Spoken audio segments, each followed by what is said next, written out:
Let me make it very, very clear that for about 2 years, our colleagues in the opposition went very personal against the presidency, against communities, against religions, and against the office of the presidency.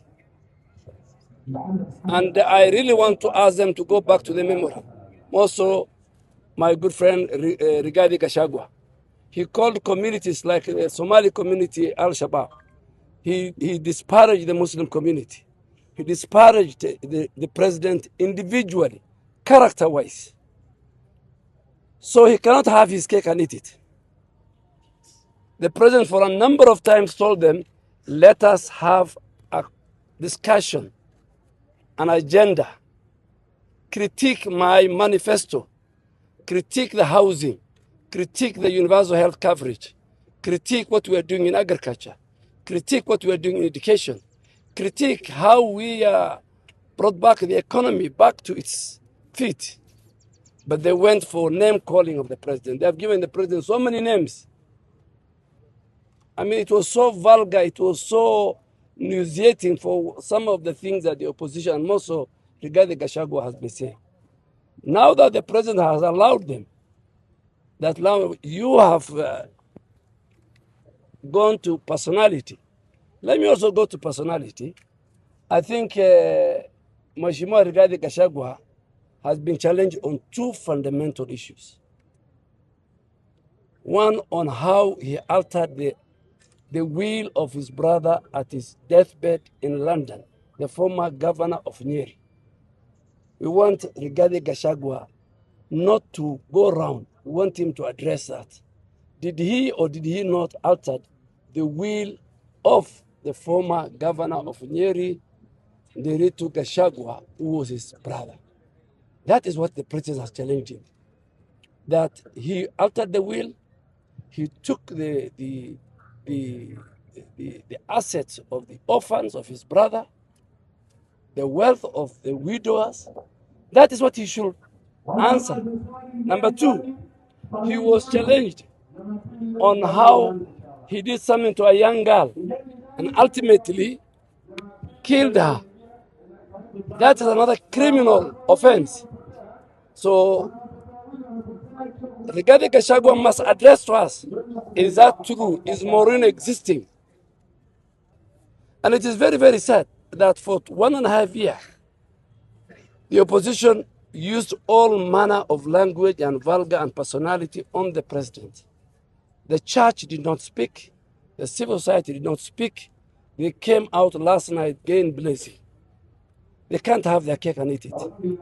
The threshold for all leaders, whether in the opposition or in government, must be based on the Constitution, the Leadership and Integrity Act. No, I mean, the president is very clear. He said 99% of my time I'll spend and I'll focus on delivery. The president has said many times, judge me by what I promise the people of Kenya. I promise the people of Kenya universal health coverage. Judge me on what I'm doing in agriculture. Mark the examination on my manifesto, what I'm doing on energy, on education, on how today the Kenyan shilling is stable, how the economy is in the region. And he says 99%, how he's expanding road network and all that. And he said he's going to spend 99%. But 1%, because they have refused to leave the personality cult, the president will deal with them. Not only the president, even us, myself. Now that I've opened the first, the next meeting I'm going to have, I will deal with them. And on the issue of the body, they are the ones who started it. They called him Kasongo. They are the ones who said he's losing weight. So when he talks about their body, why is it becoming a problem? And I think from a health point of view, Kenyans must do more walking. Most of the diseases of today, the non-communicable diseases, are based on lifestyle. So even to the Muslim congregation, we must eat less. We must eat right. We must not eat junk food. Yes, I'm supporting maybe the president was talking politically, but let me speak from the health point of view. Kenyans should eat less sugar, less salt, They should do more exercise. That's how we build the country. But we want Gachagua not to squat around. He must answer the two major questions. What is the story around altering the will of his brother at his deathbed in London? What is the issue of this young lady who he did whatever he did and ultimately died? That is the question I want to know. For my good brother Eugene Wamalwa, the children of Kijana Wamalwa are speaking.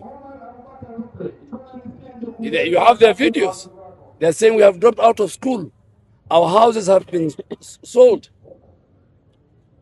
The other candidate, nobody talked about, the president didn't name anybody. But he himself, he came and he said he takes a lot of matoke in Kisii. We're telling him from a health point of view, eat less matoke.